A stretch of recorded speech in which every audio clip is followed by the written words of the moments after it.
Abgeordnete Ulrike Lunacek, 2 Minuten, bitte. Danke sehr, Herr Vorsitzender, but I'll speak in English.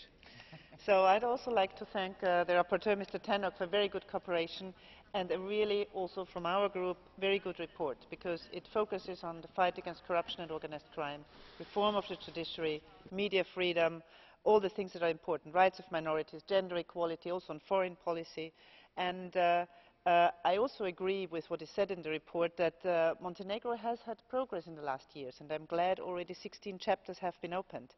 Nevertheless, I'd like to state here as well what is in this report, because it says that the fight against corruption and organized crime is and will be the litmus test for an independent, efficient and professional judiciary in the country, and I hope we will see more progress here in the future.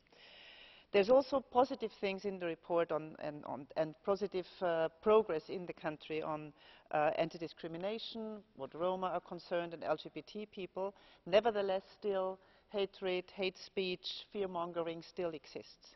I nevertheless would like to appreciate that the government of Montenegro has made very clear language and also activities on the fight against hatred against LGBTI people, and will be hosting a high-level ministerial meeting in Budva at the beginning of May on the fight against homophobia with European Union and enlargement countries. There is one thing where I would have liked especially a lot more thing in the report, which is ecology and environment. Because, of course, Montenegro, and we appreciate that, has in its constitution, it says it's an ecological state.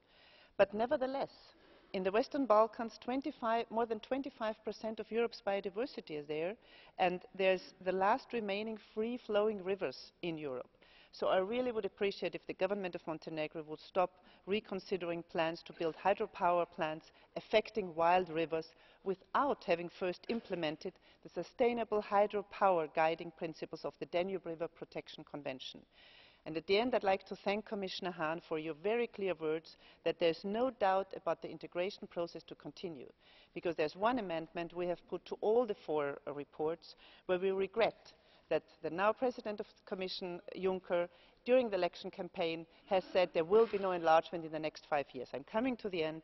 I hope that we will not demotivate people in the region further, but really encourage them to go forward on the integration process. Thank you. Vielen Dank. On behalf of the group, Deputy Fabio Massimo Castaldo. 1 minute, please. Grazie Presidente, onorevoli colleghi, gentile Commissario.